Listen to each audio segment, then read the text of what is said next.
Thank you so much for checking in tonight again. Welcome, welcome to the flip side. And tonight's topic will be marriage, marriage, marriage. What is marriage and does marriage work in 2022? So, I have a couple of guests that will be joining me tonight, and we're gonna chop it up for a bit. What is marriage? Does marriage really work in our new environment in 2022? I have some people who are coming from a Christian background. I have people who have been married for some time, and they're here to tell us about what marriage is like and does it work in 2022. We have some interesting questions that we will be answering tonight. So, for people who want to know, does marriage work? Is it something that we should be aspiring to in 2022? And how has marriage changed over the years? We have someone who is going to be taking it from a biblical perspective, and he is going to give us some information when it comes to marriage and when it comes to how to make a marriage work. What are the components of a good and strong, long lasting marriage?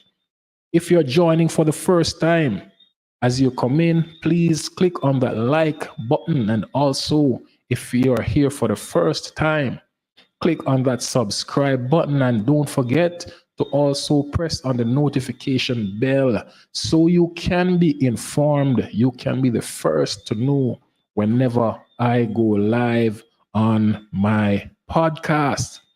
And without further ado, I will bring in Mr. Kevin Bullock.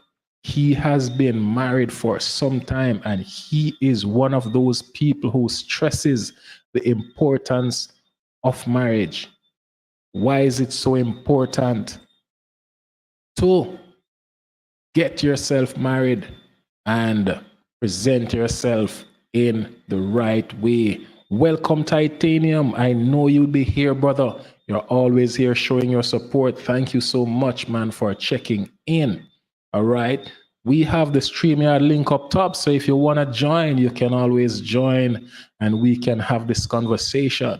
However, Mr. Bullock, let me bring you up now, and we are gonna have that conversation from a Christian married man's perspective.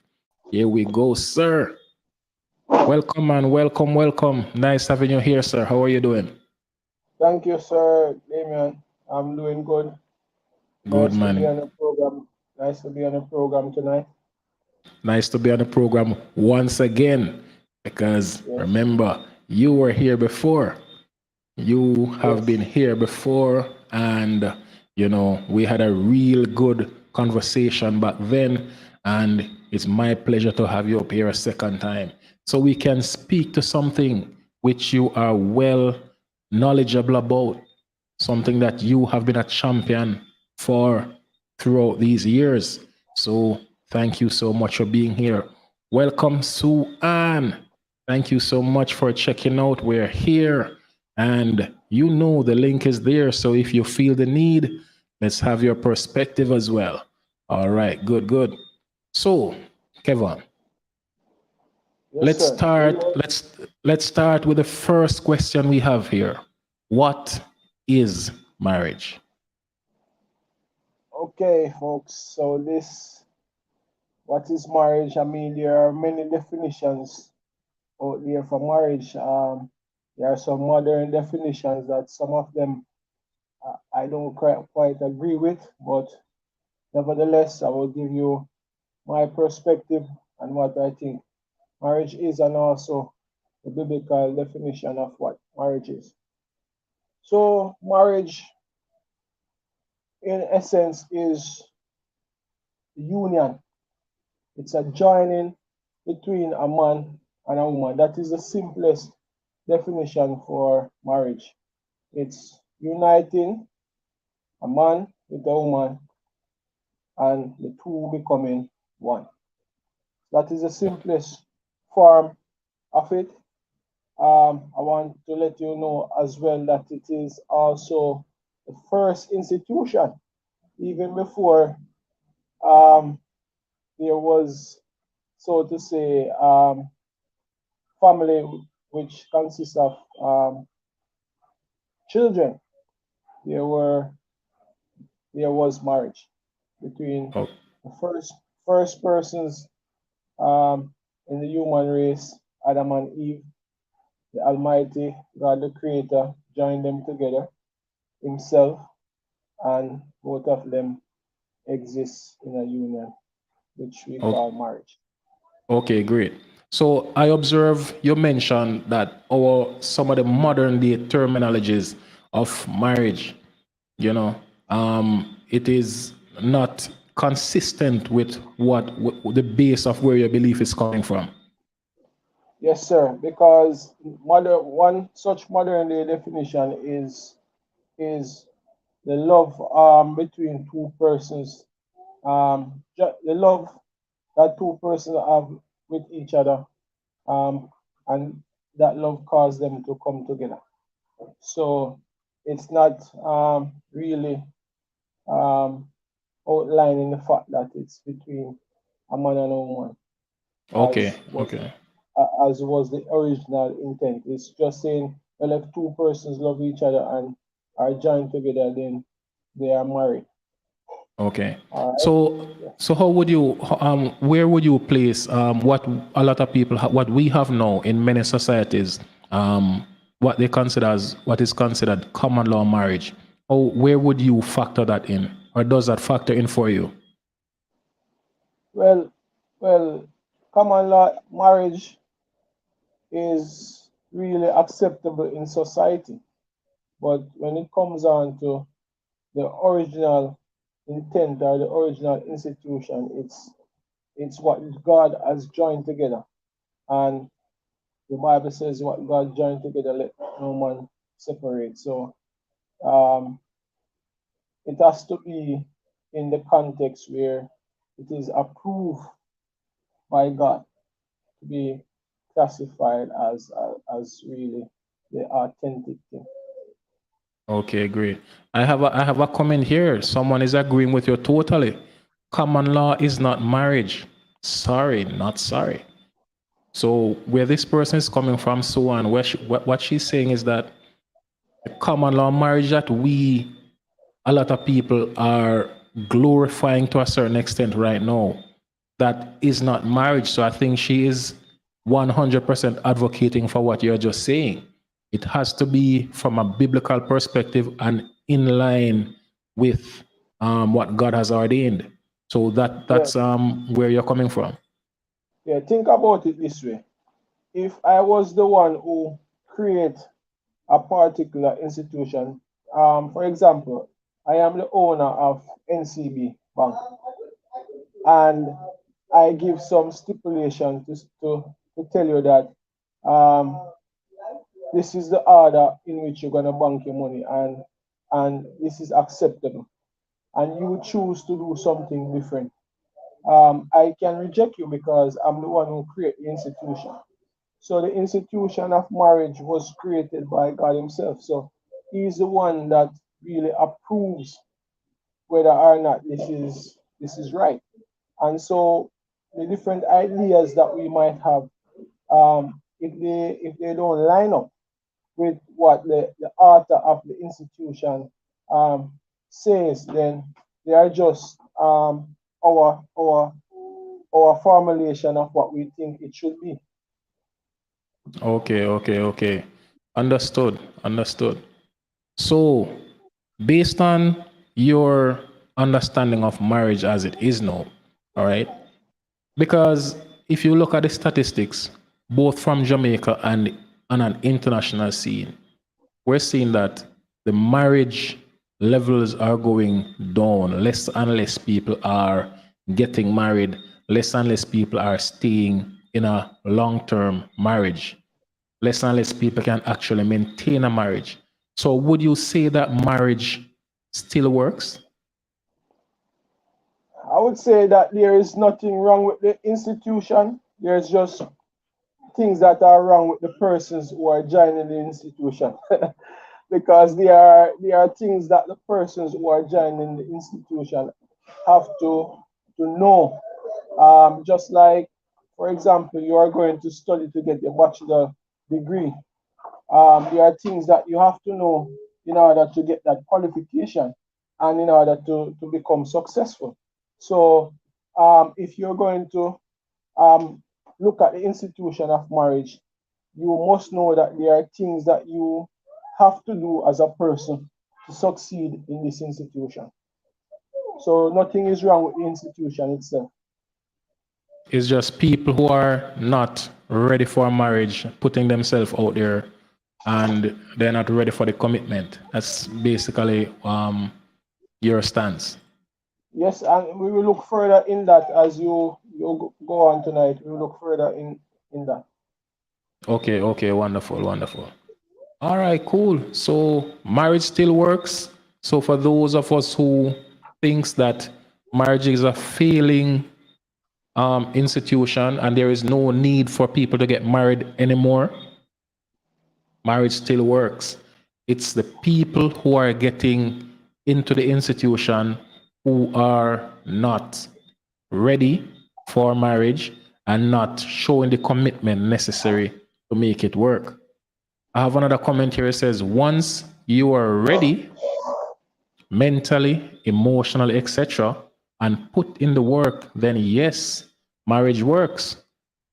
So, is it a case that in our fast going society, people are losing sight of the things that made our forefathers and our foreparents as successful as they were? Is it that people are losing sight of the real important things, family, staying together, and all of that? Do you believe that Yeah, we're losing sight? I do think people are moving away from foundational values. I do think people are creating their own values and their own way of life.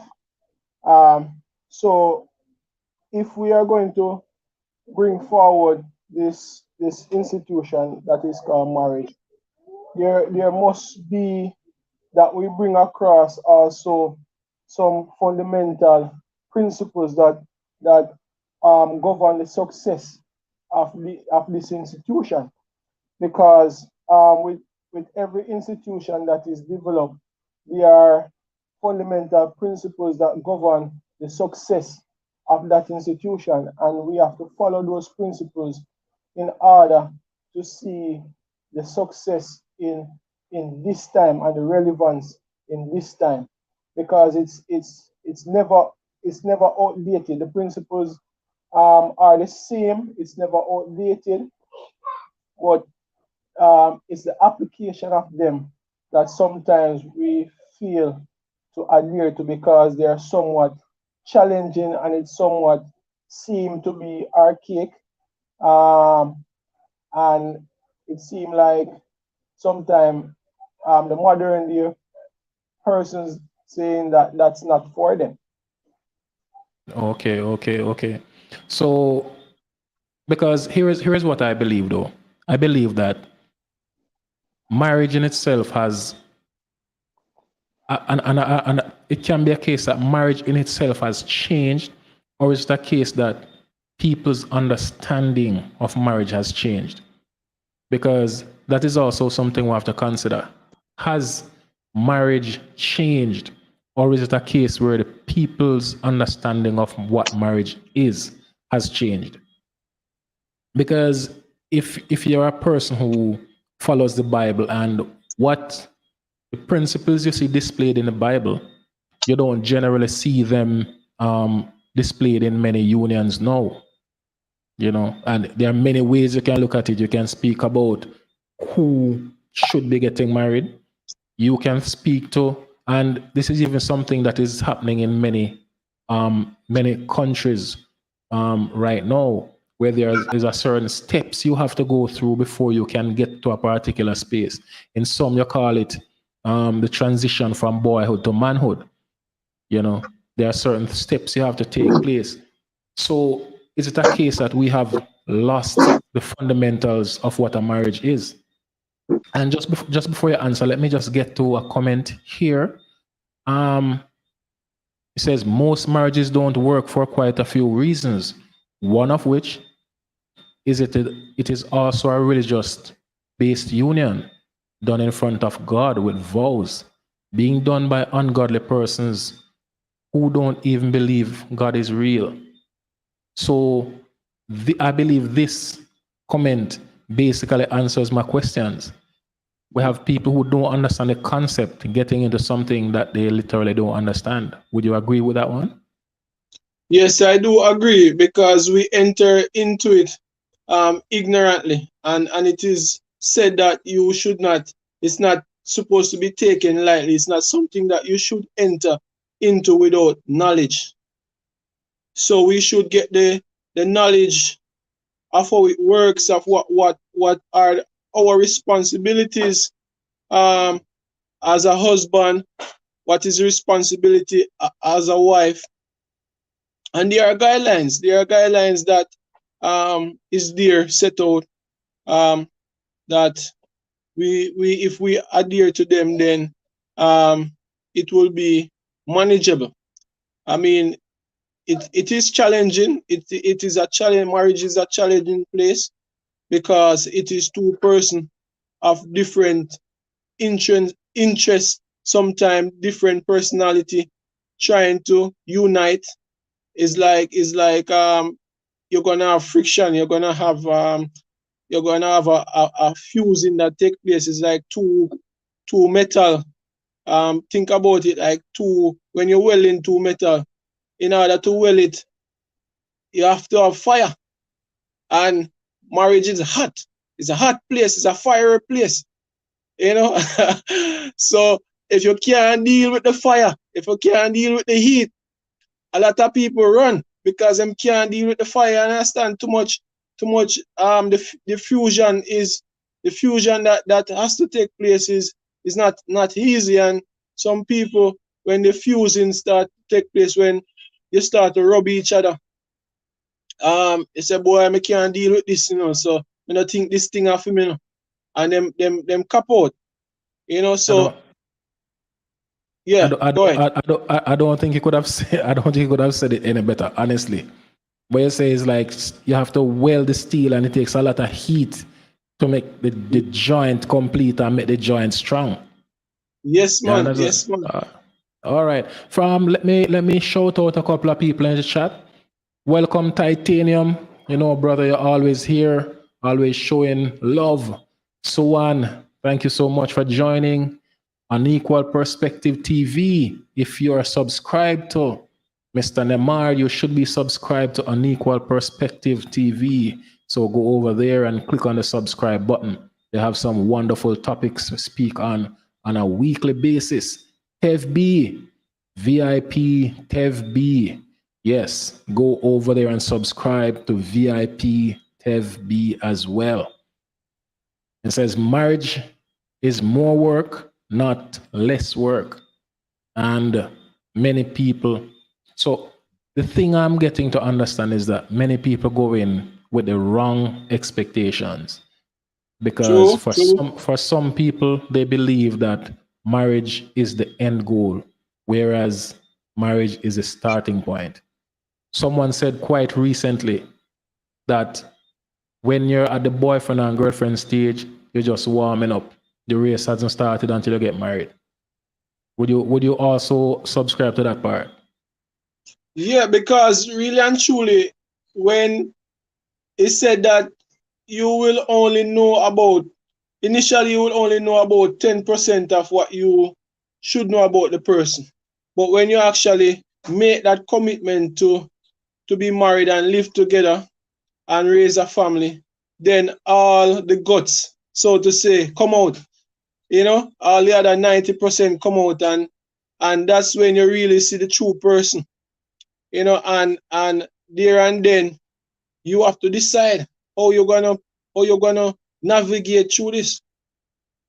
Through the fire stage, huh? Yeah, You man. have to decide how to navigate through the fire stage. So would you say that would you say that it has changed from what, let's say, the intention was as it was written in the Bible to what we have now? Would you say that there's been All a right. change? All right. So the intention has always been oneness. It's two becoming one, and that oneness means that there is an agreement, because the scripture says, can two walk unless they agree?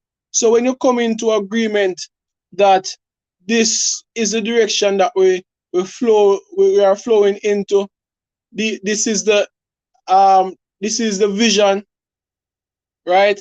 And this is a goal, whatever it may be, and you are working towards that goal. You are working towards that unity. Then when you, I wouldn't say you arrive, but you start to flow in sync, and things become better.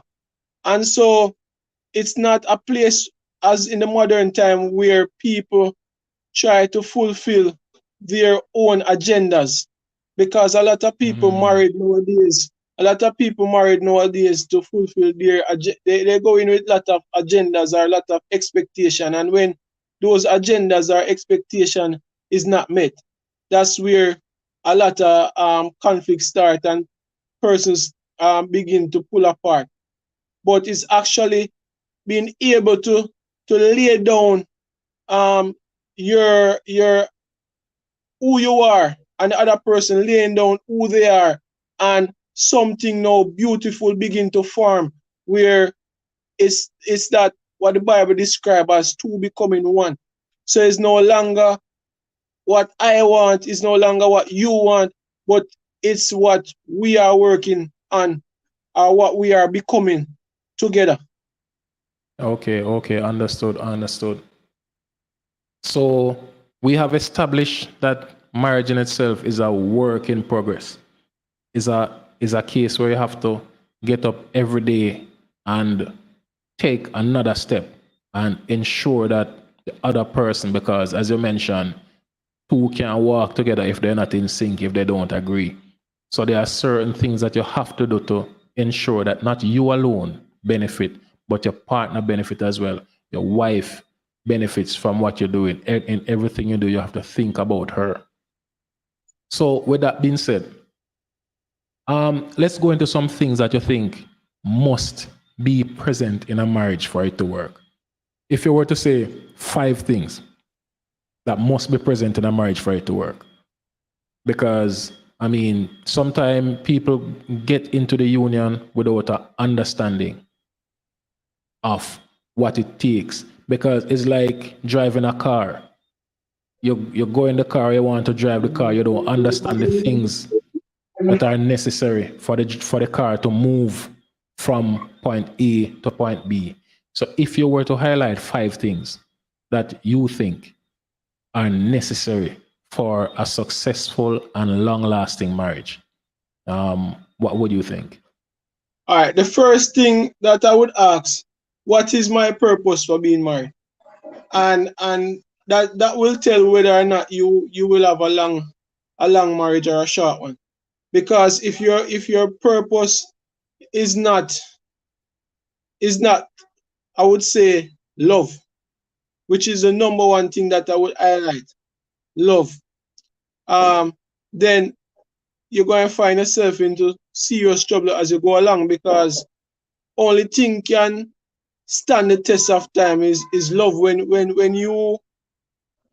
a person acting up, and you feel like, say, yo, you know, one day or so no more, you gotta remember, say, yo, you really love that person, you know.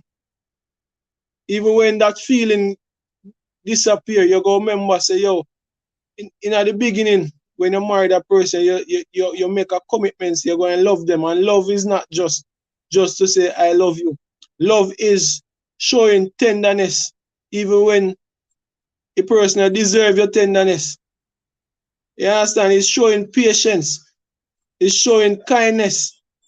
It's having self-control. You know, when you want to tell them some bad word, True, true. and you just decide, say, yo, I'm going to left out the yard here, man, because right now, if I not left out the yard, I'm going to light you up with some bad word. You understand? So having that self-control, because guess what? The words that you speak, your words that you speak, you know, them powerful, and it do a lot of harm, you know. So if you don't have the self-control, you're going to speak some things where are going to create a whole heap of damage that you have to go spend a lot of time trying to repair. 100, 100. So because you're thinking about loving the person, you're gonna demonstrate self-control. You understand? Okay. So love is all that. So that's the first point that I would say, that would be the foundation. Because a lot of persons, as I said before, married, and they married, some married for visa, some married for money, some married because of status, you know, because them going to look upon in society as somebody noble or somebody prestigious or whatever it may be. You understand? So the reason, the purpose, the reason have to be clear. Why am I getting into this? Okay. And my reason that I'm presenting tonight is the reason of love. Okay. Let me check Go chat. Let me check the chat for a second, because I saw something really interesting here. Someone said respect, common values, sex, love, and food. And food. Don't forget food. All right, great. Titanium says, I would say staying married is more about duty than love. People fall in and out of love all the time, but if you're willing to be the glue in marriage and make it work, then it will work. What do you say about that? Are you so basically sometimes love alone is not enough. It takes a understanding of duty as well. How would you respond to that? Yeah, you have to understand that love is enduring, you know. The Bible says that love endures all things. Love is long suffering. So so within love, you have that ability to stay. You have that commitment. You understand? And I'm coming to it. One of the other points, because you asked me about 5, that was just one. And I make sure I put love as the first one. So Okay, the good. other one that I have is commitment. Commitment, it is said that a winner never quit and a quitter never win. There are a lot of times in marriage that you feel like quitting. You understand? But you think about, you count the cost, and you think about, boy, the amount of investment you have made in this relationship. You think about how many lives that is going to be affected if you just give up. You understand? And you stick to it even when that feeling of love is not there. The commitment is what causes you to stick to it. And when you have made that decision to stick to it, then eventually that feeling comes back, because some of the things that were affecting you, that cause you to feel, to drive away the love, eventually passes and the feeling of love comes back. So commitment is what I would say one of the key ingredients that works with love. And the other, True. yes, should I continue? Yeah, man, go ahead. So the other point, the third one, is communication. You know, it's important to be heard and to hear your partner, because without that, there are gonna be a lot of breakdowns. You know, is important to be vulnerable. You know, sometimes as men we feel like say, yo, we must tough it out, and yo, we're not gonna make them know what we they go through. We're not gonna make them know how much what them say hurt we are, what them do hurt we, and you understand. But it's important to make that known and show that level of vulnerability where they know that you have weakness too. True, You true. understand? And Um, before you go any further, let me ask, how important do you think it is that as a man, you can feel safe enough to be vulnerable around your wife? How important and what effect do you believe that has on a marriage? The man being able to be vulnerable, to be weak in front of his wife. well, if you have somebody that is what should I say now? If you have somebody that will be sensitive to you sharing, then I would say it's okay to be vulnerable. But if you have somebody that, boy, if you're vulnerable to them, then go and use if you beat it across the head. But I say, boy, you better just go and hold it. So so you have to really know the type of person you're married to, because I mean you have some women out there, you share your weakness with them or you share your struggles and them use it to bash you. That's True, just the true, reality. true. That's just the reality of it. So that's why a lot of men don't be vulnerable, because they don't know how their vulnerability will be received by their partner. But if they if the female make the man feel comfortable to share their vulnerability and not be critical and be understanding and show support, then the man will feel at liberty to open up even to a greater level. Yeah, because this is a challenge that this is a thing that a lot of women always speak to. A man not being able to open up and show his vulnerabilities to women. So what I'm getting from you is, if you have that woman that you know that she will not use that to, as you mentioned, beat you over your head, and whenever you and her have a disagreement, then if you found that one person, then you know you're set. Yeah. And I think it's also a maturity for the women to do that, because the women are tend to be very emotional. So a man share something, for example, I might share with my wife, boy, say, me see a cat at work and the girl looks sexy and boy, me like her. Immediately she start get defensive and start get emotional about it, and probably start say certain things, and But gonna cause me to feel like say, yo, me shouldn't say nothing to her now, because me just share that with her. Suppose me they do something more than that. More than Kevin, just Kevin, do you think that would be a good thing to share with your wife, though? Do you think it would be a good idea to tell your wife that there is this girl at work that whenever she walk past, me have to give her a long stare. Whenever she walk past, me have to watch the hips them a sway. Whenever she present herself in front of me, me have to look, and because she have the what you call it now, the D size. What, I don't even remember the size. The sizes again, her bust size or her cup. You know exactly what size cup she wear. Do you think it would be a good idea to share that with your wife, but knowing look on it this knowing that look on it she this yeah, well, I know, go ahead, knowing go that ahead. she can be emotional, because this is a part of the females. This is a part of a lady's reality. She can be vulnerable. She can be emotional. Would you think that's a good idea, though? All right, look at it this way. I know she will be probably upset and emotional about what I share with her. But if she, as I said, maturity have a lot to do with for women.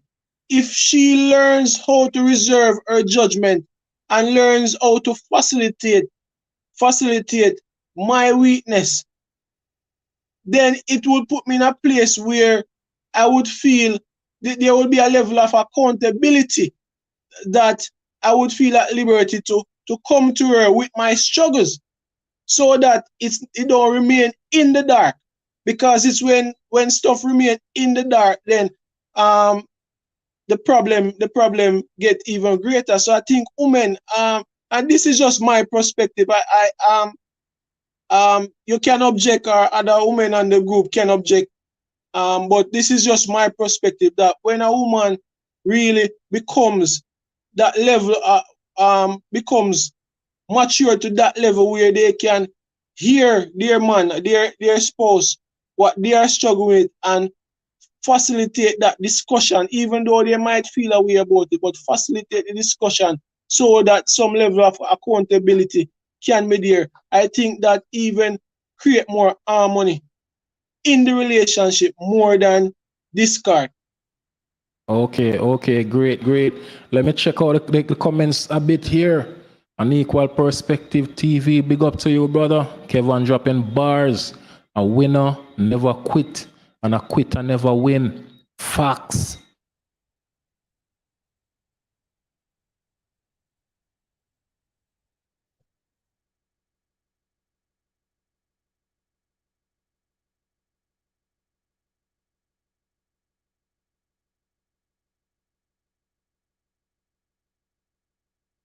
Not hearing you, Damien. What happened to the audio? Not hearing you. All right, great. I'm back. So, Yeah. all right. So let me get back to what An Equal Perspective said. He's saying Kevin dropping bars. Winner never quit, and a quitter never wins. Facts. Titanium says, and this is in response to Suan earlier, who said that food has to be a part of the equation. He's speaking about the food that kept everybody going back to Big Mama's house. All right.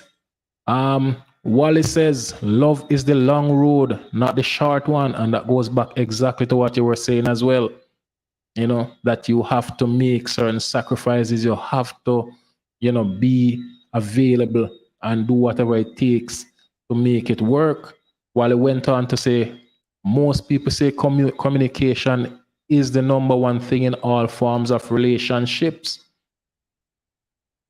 Communication a lot of times isn't the issue, but comprehension. Wow. We're getting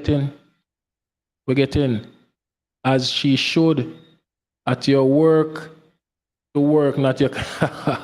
So this comes back to what I was saying. You telling your wife about that catty at work. You're going to work, not to like catties. So she's within her right to make a lot of noise on you. All right, moving right along. More okay. So Titanium responding to you again, saying, no, Kevin, sometimes some things are just best left unsaid. If the big booty girl is a distraction, do not bring that issue home. You will unleash a woman's rage. So that is exactly why I was asking that question.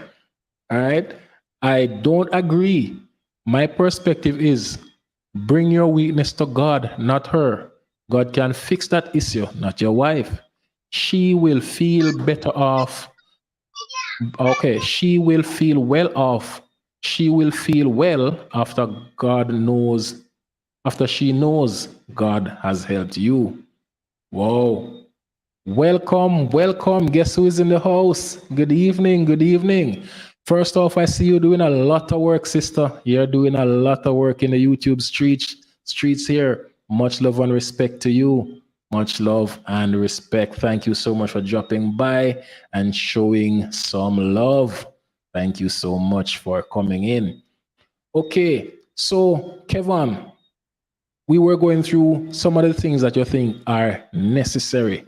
You mentioned love, all right, and how far love can take the relationship. And you mentioned commitment as well. And communication. And yes. And don't forget, guys, hit the like button. Thank you so much, Ty. I know you always got my back, brother. Remember to hit that like button as you come in. Thank you very much. All right, so we're talking about communication, commitment, and what makes a relationship work, what makes a marriage work. Okay, what else you got for me, Kevin? Because you have Yeah, been man, dropping bars all evening. we You reach a yeah, man, we reach a juicy part now, which you can't have a good marriage without this, and this is intimacy, sex, the deep reaching out to deep, reaching out. going to some deep places. Okay, Eh, brother. you can't remain in marriage. You can't remain shallow.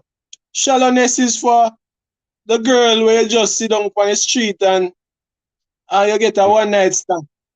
If you believe in deep, let me see a one in the chat. If you believe in deep, let me see a one in the chat. Who believe that once you have that lady and she is your wife, it is time to dig deep. Let's go. All right. Titanium says dig deep. Swan says this is true. Swan, she believes in digging deep as well. Well, in her case, it would be the other way around. Yeah, However, man. Yeah, man. I believe this is the even more than men. I believe this is a cry of every woman. Every woman is for intimacy, and it's more than sex. It's more than sex, and I believe as men we need to study. They say that a woman is like a school that you never graduate from. And so I learned a couple years back about the 5 love languages, and when it comes on to showing reaching to that place of intimacy, you have to know what really applies to your woman and your wife, your partner. Because, for example, one of the love language is words of affirmation. They love when you tell them how good they look, how nice they are, and different things that would make them feel good about themselves. But that might work for my wife, but for your wife, it might be that she just want you slung in her couch with her and watch some TV. She love quality time. She love when you're just in at the house. Even if you're not doing nothing, you just love having you around. For another person, them love receive gift.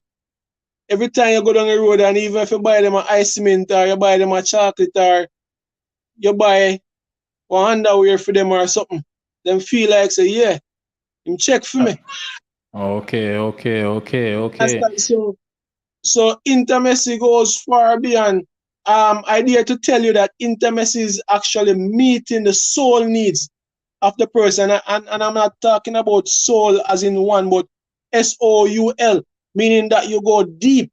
It's like the person have some emotional needs that sometimes are unsaid, and you have to become like a psychologist, and you have to now study their behaviors and see what they are inching at and what they desire, and somehow if you don't have it in yourself to do it, sometimes you have to pray and say, God, help me to reach that woman here, because trust me, right now what she want me to have it. Okay, And so but then again, it is also your duty to, as you mentioned just now, do what it takes to satisfy her, because they said a happy wife, a happy life, you know. But it's up to you to, and it's a two-way street, I believe. It's about two people understanding each other. And I remember recently where there was an incident where an old man, he was married to his wife for quite a few years, and he passed away. And within 4 days, after the day after he passed away, The lady was basically like pining. She wasn't eating. She wasn't doing anything. And within a few days, she passed away as well. So that to me tells me the connection that two people can have. That if someone actually passes away, the other one has no reason for living. When I sit and think about something like that and the level of love and affection that you must have for someone to say, okay, if this person is no longer alive, I do not feel the need to be alive anymore. That takes some connection, bro. That's the deepness, brother. That's the deepness that we're talking about. Is that two becoming one? Exactly. And how many of us understand that though? Because that in itself is another question. How many of us understand that this is a level of connection that marriage promotes? There's someone that I normally on a podcast with him. He says, I do not see me and my wife separating. I don't see a divorce. I don't see, us moving on as two separate persons, because as far as he's concerned, he and his wife are one person. How many of us understand that this is what a marriage is supposed to be? Because many people get into marriage for the fanfare. Many people get into marriage for the honeymoon. The honeymoon only lasts so long. And then the real work starts to make the relationship work every day. It in itself can be a task. So I believe many of us don't understand what it takes to make it work, and we enter for the wrong reasons. So you were at 3, you had gone through 3 of the 5 that you mentioned? So I'm at 4. right. Intimacy is the 4th one. Okay. So Okay. yeah, so as I was saying, that deepness that it goes to the soul of the person, because each of us have needs that go beyond our physical needs, and we have to be able to discern those needs and meet them. And if we don't have the capacity to meet them, we have to pray and ask the Lord to really help in those areas, because as a man, is not every need that my wife have that I can meet them. Some of those needs I have to go to God and say, God, the woman that is struggling at this area, and boy, I can't do nothing about it, But may I ask you that you intervene. Yeah. And that leads me to my 5th point, which is faith. Faith that God is in the midst of the marriage. Because if it is his institution, that means him a part of it, brother.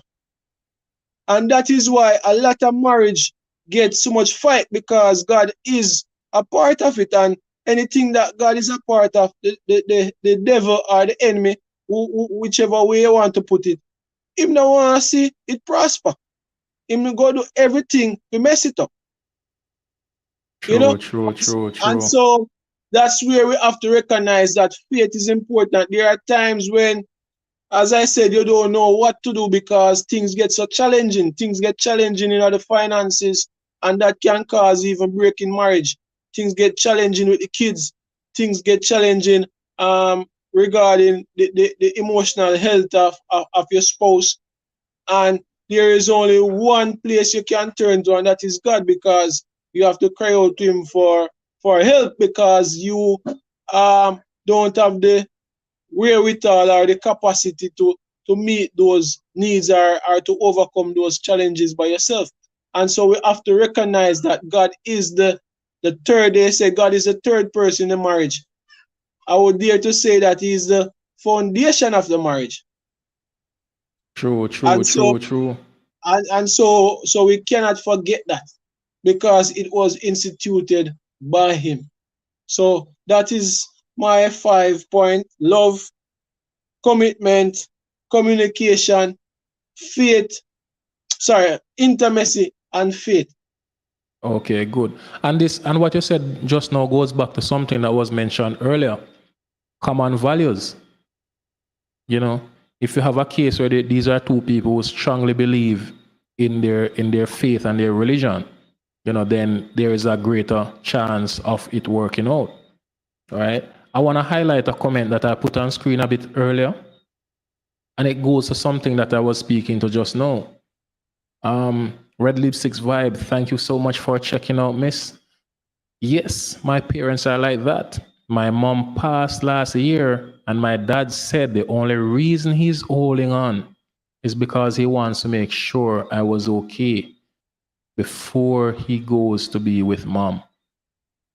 So, this is something that is very, very powerful. This is something that is very powerful. You know, the love you have for your partner transcends your life here because you have a belief that there is no need for your wife to be at point A and you are stuck at point B. However, in the case that of the comment we're reading now, there is just something he has to take care of first. You know, there's just something he wants to ensure, and then okay, fine.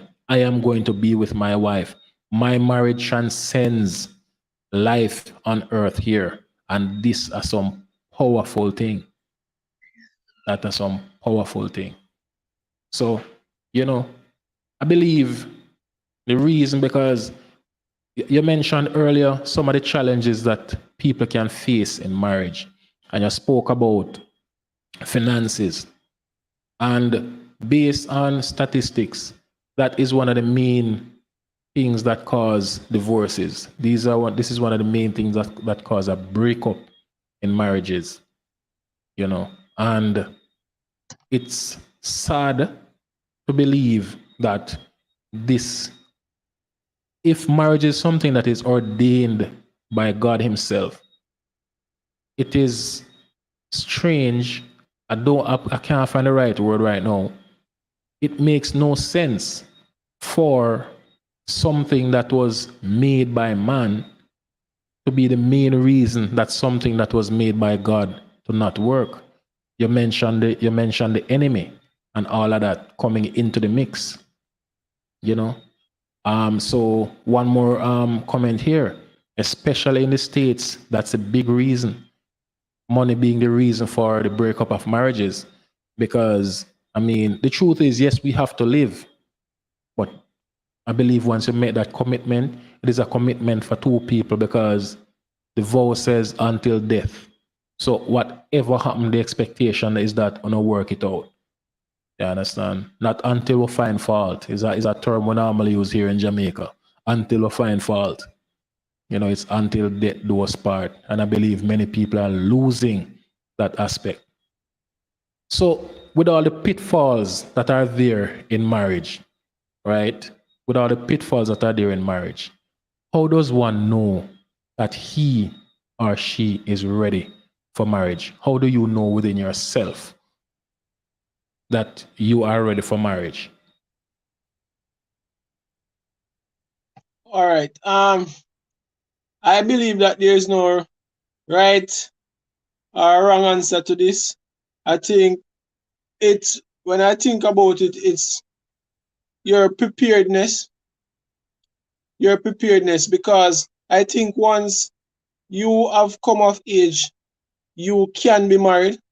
I got married at age 24. I've been married now this year 12 years, and there is a lot that I have gone through and still going through, but the lessons that I have learned, I know can share. And so when I entered marriage at 24, for the stuff that I should have known, I did not know. So it's like it was like on the job training for me. And so I believe that when you enter in with more knowledge, then some things you will avoid or escape. And some of the challenges you will be better able to handle. So I think it's your level of preparedness. So for the man, I believe the man, when I'm listening, I listen Dr. Miles Monroe, and he always say that the man should have a vision. You know, the man should know where he's going, because you cannot take somebody along with you if you don't know where you are going. You're only going to cause a mess in your life and the other person's life. So the man must have a vision for his life and where he's taking the other person. And as well should make some preparation.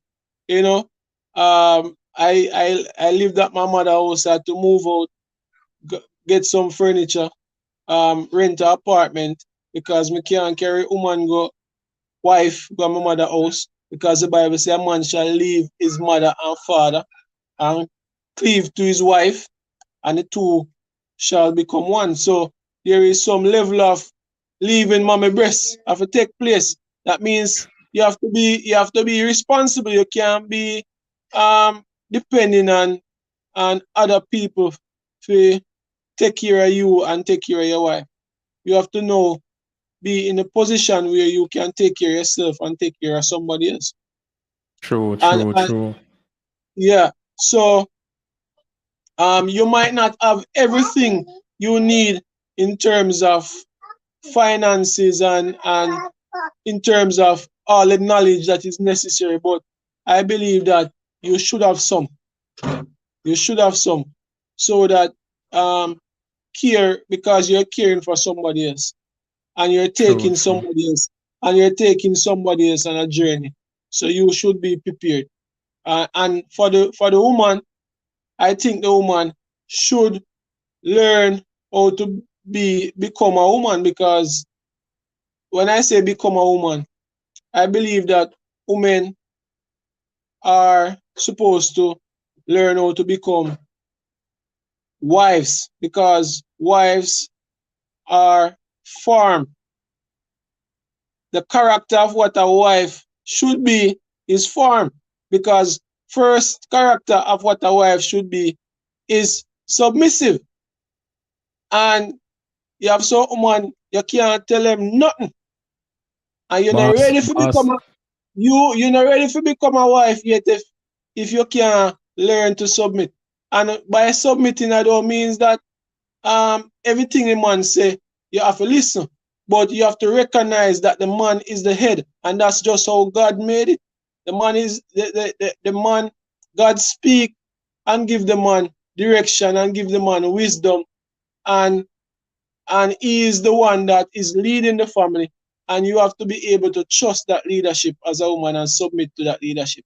So that's just one aspect of of a woman, what a woman should learn. And sad to say, a lot of women in Jamaica do not want to learn that. So they don't, they're not becoming wives, because them don't want to submit to nobody. Them say them independent, them spend them own money, no man can't tell them nothing, and them do whatever they want to do. And that is not an attitude of a wife. You can, Okay. yeah. Yeah, man. I mean, that was a mouthful, but that was a mouthful of knowledge right there. You know, because many things that you touched on, you understand, is challenges that people are facing these days, and some of these things are crumbling away the credibility of marriage in its intended form. Question for you in the chat. Let me bring it up so you can address.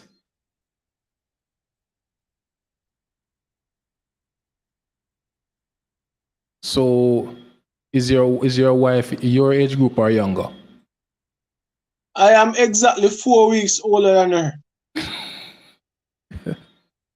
Okay.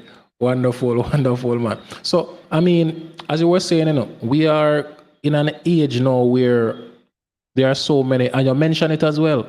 There are so many what we call boss babes or boss, that term boss bees around, that the submissive aspect is, I believe, the challenge that most people seem to be having. And here's the thing again. A woman should not basically be a woman. Okay. A woman should not be submitting to someone who is not a leader. You know, not because you are ordained, that if you do not show the qualities, as you mentioned earlier, step out of mommy house, go on your own, start to make your life, start to have a vision. If you don't have those and you're asking for a woman to come and, you know, give you certain type of treatment or deal with you in a particular way, that can be a challenge for you. You know, so just like a woman, a wife has to be formed, as you mentioned, I believe the husband himself has to be formed as well. There are some things that he has to, you know, do to position himself to be able to lead the family that he wants. I believe that is also very important, you know. So, Yep. so if we were to move on to the next question following on that would be, is marriage for everyone? Well, I think, you know, I've learned that it is to be held at a high esteem by all, but I think it's for those who are willing to pay or do what it takes. Because, as I said, there is a lot of sacrifice that is required. And if you're not willing to become what is required, then it's not for you. Okay, You know, okay.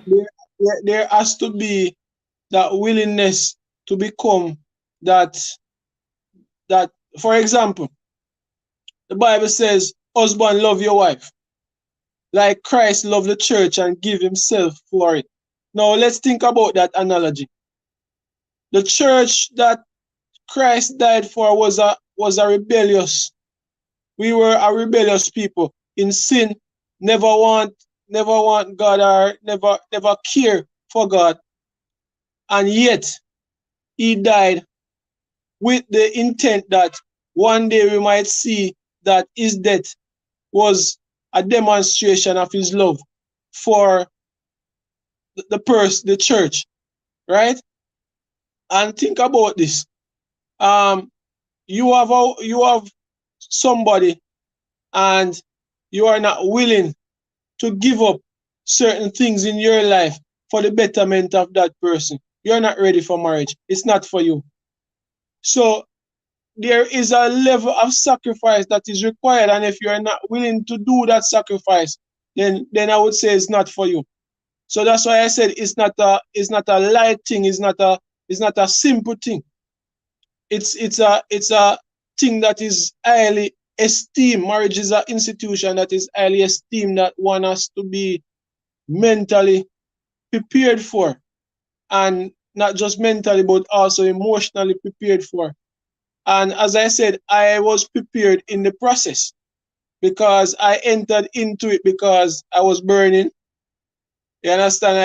I got my first child at 18, and I always said that I don't want my children all over the place. I want my children one place. And a couple years later, I'm married to the same woman that I got my child with, and I decided that we are going to make this work. And I believe that this was the person, you know, that God had for me, and I loved her.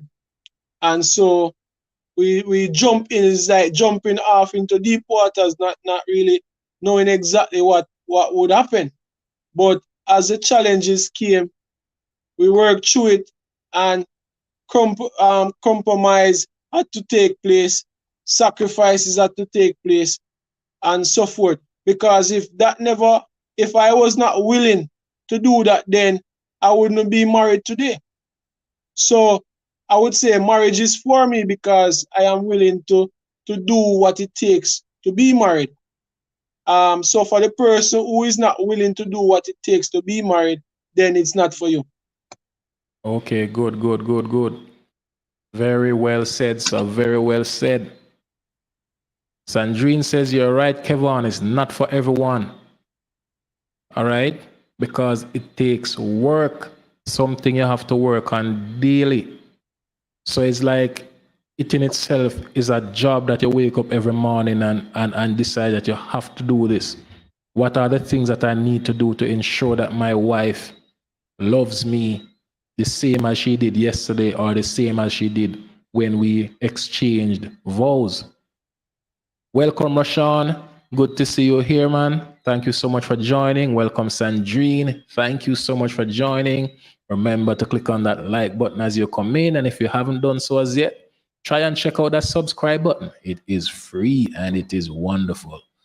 So I'm here with Kevon, and as you would have heard, we're speaking about marriage, and he has been dropping some gems all night. He has been dropping some gems all night. He is, of course, coming from mainly a biblical perspective because he is a religious man, just like someone we know from another podcast we normally do. He is committed to his wife and he believes that the institution of marriage is something that we should aspire to. And he believes that not everyone can handle the stress and strain that comes with being married. Not everyone can handle the fact that there will be challenges and it is a daily task to get up every day and decide to do what it takes to make your marriage work. I see quite a few married people in the chat. So big up yourself if you have been married, and big up yourself if you are willing to put in the work to make marriage work for you, because we are in an age when it is almost being frowned upon. Many people don't see the value in marriage anymore. And when we speak of value in marriage, I'm going to present another question. Who do you think benefits from marriage? The man and the woman? Who has the most to benefit from marriage? So if you believe that the man has most to benefit from marriage in the chat, say 1. If you believe it's a woman, put 2 in the chat. And if you believe that both benefit equally from marriage, give me a 3 in the chat. Let's see. Mr. Bullock, what do you say, sir? Who you believe has the most to benefit when there is a marriage? I feel like that is a trick question, you know, because I guarantee that all the men listening would say that the woman would benefit most, and all the women would say the man. Suppose people suppose so that is why I put a third option. That is why I put a third option that says both people benefit equally. And if you realize all the answers have been coming in 3 so far. So we have someone saying 3 here. Thank you so much for that. Unequal Perspective TV. Titanium, my brother. You also say 3. Des Moines Norman says 2. Sandrine says both should equally benefit. However, Sandrine, we understand both should, but who do you think does? Des Moines thinks that the woman benefits more. So who do you think benefits more? They should equally, but who do you think does? All right. So who do you think, let's break it down. We spoke about what the man has to do to make himself ready for marriage, what he has to put in place. We spoke about what the woman should be doing to make herself a prize wife. Now, if we have that prize wife, she has put herself together and she is that wife, that one person. And that young man has put himself together like you did. and has made himself that one person that is ready for marriage. And we now have a scenario where both have made that unison. After 5 years, could there would it be fair to say that one has benefited more than the other out of a marriage? All right. So let's think about it this way. When God made man, and that referring to man and woman, he said that it was very good, right? But there was, before woman was created, there was a point in time when man had everything that he needed. He had his daily provisions, like he did not lack anything. But when the Almighty looked, he said, it is not good for a man to be alone. So he created an helper suitable for him. So I believe that women are suitable for man because man have certain needs that only the woman can meet. And the woman have certain needs that only the man can meet. Even though some of them try to meet them needs themselves, but I think it's impossible.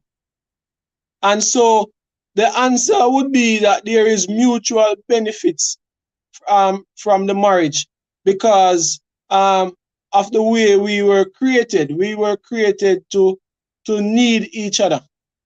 We were created to complement. You know, the man complement the woman complement the man. And that's how it is. And you find it that what happened, selfishness comes in the mix. And one person want more. And when one person want more, it means that if somebody are gonna get less. If you understand what I'm saying. Yeah, I realize there are two words that you use that I really want to zero in on. You said need and complement. Men and women need each other, and men and women complement each other, right? That I couldn't have said it better myself, all right? However, in the time we're living in now, more and more people are of the belief that I can do all of this by myself. I can go through life. I don't need a man. I don't need a woman. I can go through life by myself. But I really appreciate the fact that the word you use, need, because at some point, even if it is that physical need, it is going to come up, right? Even if it is that alone, it is going to come up, or you need someone. You know, you need somebody to talk to as we spoke about it earlier. You need somebody that you can be vulnerable to. You need somebody that you can sit and talk, and you have the you know that this person has your best interest at heart. And Titanium says it best right here as well. No one can go through life by themselves, right? No one. But the way that we are, the way that the way that we are now being, for want of a better term, segregated. Society is kind of pushing a segregation mentality on us, where we believe that we can do this all by ourselves. You know, it's almost as if we need to be re-educated about the roles of men and women, and how women complement men and how men complement women. Yeah, you said it. You said it right. You said it right because you find that we have received some information that are not true, that have been misleading, and such information when it comes on to this idea of independence. We were not created to be independent. We were created to be codependent or interdependent, and so when we believe that we don't need anyone, we are actually believing some misconceptions because that's not how we were designed. And so we have to, as I said, be re-educated or be retrained to think the right way. Because even if a woman is not married, at some point in time, she's going to need a man either to share something with, either to for some form of help. So that independence that is preached and is propagated, it's actually a false idea. Exactly. I mean, check this comment right here. No shade to non-married men, but I could not live in a house without my wife. She brings too much value, so we both need each other. And this is, I believe, where we need to get back to, both men and women. We need to get back to a space where we are saying, I cannot live in my house without a wife. And the women saying, I cannot be out here by myself. I need to be in a house with a man. I tell my wife all the time, don't die before me, because right now if you die, I go find one next woman married to. Because me no plan to be alone. Okay. I said, don't die before you. No. So you need so basically what you're saying, you need is not want, you want a woman. You need a woman in your life. You need Yes, no, sir. sorry, let me rephrase. You need a wife. Wife. Yes, sir. And I Okay. make no apologies about that, sir. Okay, good. Fair enough, man. Fair enough. Because I know someone who is always pushing marriage. Welcome, Cotton Candy. Really nice to have you here. Hope you enjoy the stream, and I hope you have clicked on the like and the subscribe button. Unequal Perspective TV says, so this is where, okay. Okay, so this is where Cotton Candy is. Can't tell when the last time I saw you on my stream. Okay. So Demoy says, she will find a next man too. Well, I mean, what he's saying, because basically what he's saying is, as long as they're both alive, they will be married. If there's a case where one dies, then the other will more than likely find another. And I believe this also depends on what age this happens, because at certain age, husband and wives, there is this thing that happens to them where it's like losing that person is like literally pulling your heart out of your body. That is the only way I can explain it. Because when you see sometimes, especially the older people, when they lose the husband or the wife that they've been with for 70% of their lives, they've been married since their early 20s, and they're 79, 80, and 90 years old now. And one passes away, you can see it's like the other one is just a shell of themselves. They still want to be where their spouse has gone off to. All right, Ty. Hey, once you're gone, the surviving spouse is free. Come on, people. All right, good. All right, let me get to some of the. It says, till death do you part. So when one passes, the other is free. Yes, till death do you part. So when one passes, the other is free. However, the one that remains normally holds on, and I'm speaking about after a particular age. After one leaves, the other one basically is still holding on. They can't see themselves. And it's the same way as was mentioned earlier, where someone said they can't see themselves in a house without their wife. So I believe that this is basically what happens to them some of the time. Rashawn says a lot of people are not willing to put in the work to make marriages work. And that's why most people are not getting married. A lot of people like the idea of marriage, as my wife said. Looking at One, that is a very good point, Rashawn. A lot of people like the idea of marriage. Many people marry for the honeymoon, but the honeymoon phase only lasts so long.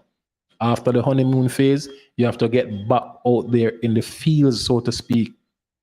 You have to get back out there and do the work that keeps the marriage going. It's like a steam engine. There is always gonna have to be someone there on the heap of coal and chucking it in the fireplace. That is what makes the steam train work. You have to chuck that coal into the heat, and to chuck it into the heat, you have to be facing the heat, or else the steam engine, the marriage, is not gonna go anywhere. So Kevon, thank you so much, man. Thank you so much for joining me tonight.